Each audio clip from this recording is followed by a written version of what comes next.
The moment my car rolled beneath the towering iron gates of Silver Ridge Manor, a strange feeling settled deep inside my chest, warning me that the evening ahead would leave scars no one else could see. The enormous estate overlooked rolling hills covered in blooming lavender fields, while thousands of glowing lights wrapped around ancient oak trees,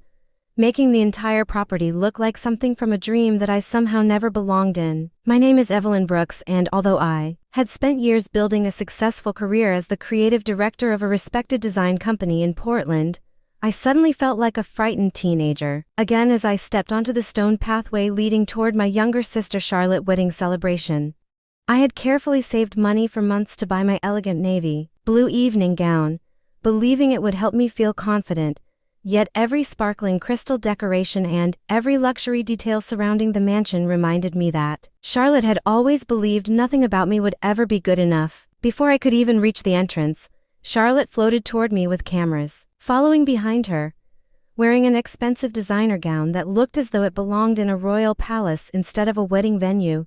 She wrapped one arm around my shoulder with a practiced smile, before loudly announcing to nearby guests that everyone should meet her incredibly dedicated older sister Evelyn, the woman who loved her office more than romance, causing polite laughter to spread through the crowd while I forced myself to smile through the familiar sting. I quietly congratulated Charlotte on the beautiful ceremony, hoping kindness might finally end years of silent competition. But she only thanked me with a smile that never reached her eyes before turning my personal life into another performance for her audience. Several guests immediately began offering unwanted advice about dating, marriage, and starting a family, while one elderly woman gently squeezed my hand and assured me that miracles could still happen if I lowered my standards, making my face burn with embarrassment even though I answered every comment with patient grace. Inside the magnificent ballroom, I discovered that my assigned seat had been placed at the smallest table beside the service entrance, where waiters constantly hurried in and out carrying trays of expensive food and champagne. Every passing employee accidentally brushed against my chair, while laughter echoed from the grand family tables across the room where my parents proudly sat beside Charlotte and her new husband without making the slightest effort to invite me closer, leaving me with the painful realization that someone had carefully planned exactly where I belonged that night. Dinner began beneath glittering chandeliers as musicians played gentle classical melodies, and I watched Charlotte rise with effortless confidence to deliver what everyone expected to be a heartfelt speech celebrating love and family. Instead, she smiled warmly before joking that I had become so successful in business that I had completely forgotten how to build a relationship,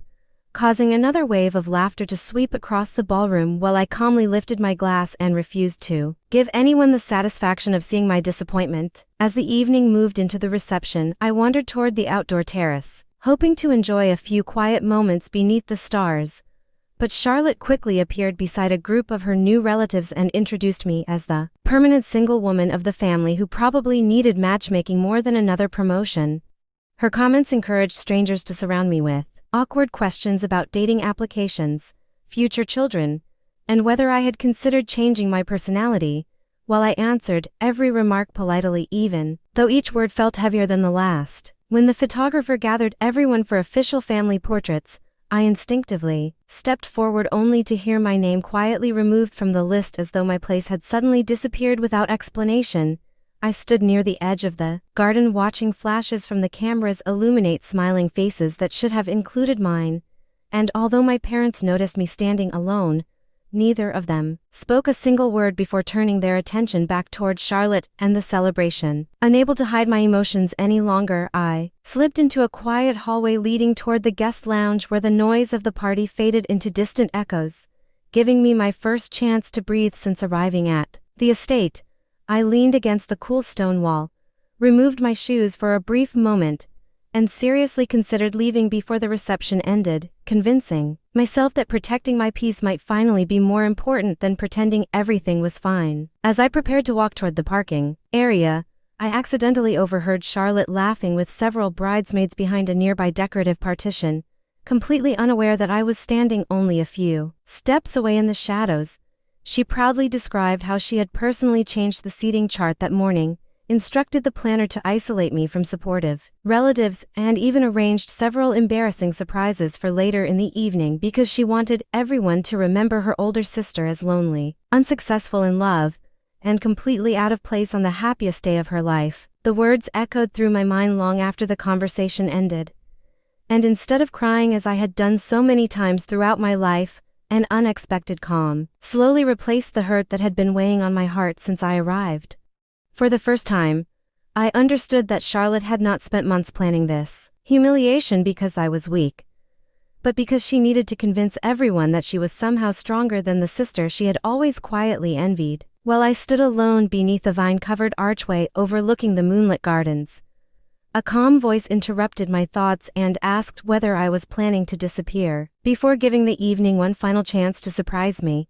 I turned to find a well-dressed man named Ethan Parker, a financial consultant from Denver and the older cousin of the groom, who admitted that he had accidentally overheard enough conversations throughout the evening to realize exactly how unfairly I had been treated by my own family. I thanked him for his concern but explained that I had no interest in being rescued by a stranger because surviving disappointment without expecting help had become a habit after many years of broken trust and quiet sacrifices.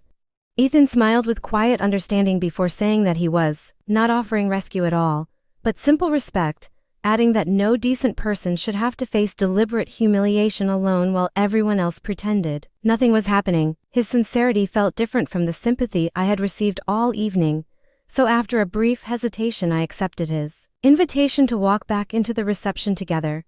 agreeing that neither of us would invent stories or create unnecessary drama. As we entered the ballroom side by side, conversations softened, curious eyes followed us across the room, and the confidence I had almost lost began returning with every steady step I took. Beside someone who treated me like I genuinely mattered, Charlotte immediately noticed the unexpected change and struggled to hide her surprise as she watched guests warmly greet Ethan before naturally including me in their conversations instead of looking through me as though I were invisible. Several relatives from the groom family welcomed me with genuine kindness, asked thoughtful questions about my career and interests, and listened with sincere attention, allowing me to realize that the problem had never been my ability to connect with people but the false image my sister had carefully built around me for years. As the evening continued, Ethan introduced me to several longtime family friends, respected business owners,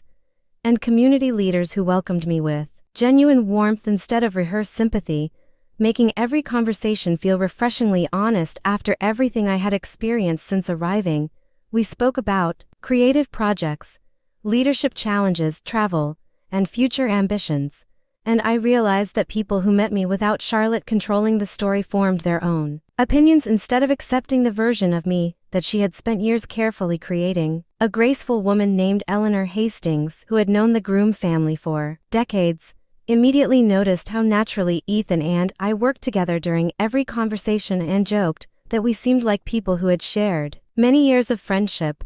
Ethan laughed before explaining that sometimes life introduced remarkable people at unexpected moments, while Eleanor smiled knowingly and told me never to underestimate the power of one evening to completely change the direction of an entire future. Soon afterward, the master of ceremonies invited every unmarried guest to gather for a traditional celebration game, and I instantly recognized the excitement on Charlotte's face because she believed another public embarrassment was only moments away. Standing across the ballroom with flowers in her hands, she deliberately searched for me through the crowd with a confident smile that revealed she expected everyone to laugh at whatever happened next, while Ethan quietly stepped beside me without saying a single unnecessary word. The bouquet flew through the air with surprising speed, traveling directly toward my face instead of the group gathered nearby, making it painfully obvious that the throw had never been accidental despite the cheerful music filling the room. Before the flowers could strike me,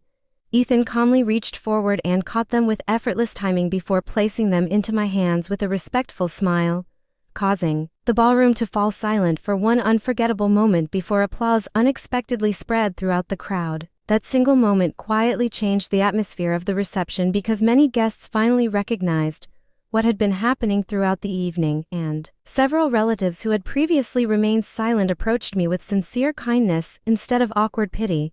Even my parents appeared deeply uncomfortable as they watched the reactions unfolding around them, while Charlotte forced another polished smile that could no longer hide the frustration growing behind her carefully maintained composure. As music filled the ballroom once again, Ethan invited me onto the dance floor with a quiet confidence that made the decision feel effortless, and together we shared a simple dance that attracted attention for all the right reasons. Instead of becoming another opportunity for humiliation, Charlotte suddenly approached us with a strained smile and attempted to interrupt, but Ethan politely stepped back and calmly explained that I deserved one peaceful moment after everything that had happened, leaving nearby guests visibly surprised by his honesty. The atmosphere shifted completely after those words because people who had ignored the truth earlier could no longer pretend they had not witnessed the pattern of deliberate cruelty unfolding throughout the celebration, and conversations quietly spread across the reception hall. My parents finally walked over with heavy expressions, admitting they should have spoken up long before that evening instead of allowing silence to become permission for years of unfair treatment. And although their apology could not erase the past, hearing those words finally lifted a burden I had carried for most of my life. Later that night, several members of the groom family thanked me for handling every insult with remarkable dignity, while Ethan introduced me to colleagues who admired my professional achievements and believed my experience could help with exciting future projects. As the reception slowly came to an end, I realized I had arrived believing I was unwanted, yet I was leaving with genuine friendships, unexpected opportunities, and the comforting knowledge that my value had never depended on anyone who refused to recognize it. Driving away from the beautiful estate, beneath a sky filled with bright stars, I no longer replayed the painful moments that had once seemed impossible to forget because they had lost their power over my future. I finally understood that confidence is not built by proving other people wrong, but by refusing to let their opinions define who we become. And that single realization became the greatest gift I carried home from a night that was supposed to break my spirit but instead helped me discover my own strength. Life has a remarkable way of rewarding those who choose grace over bitterness, and although I could never change the family I was born into, I could absolutely choose the people who deserved a place in my future while leaving behind those who only celebrated my failures. Please subscribe to our channel and share this video with your friends and family. We create entertaining and inspiring stories for our viewers, and your support helps us continue making great content for you.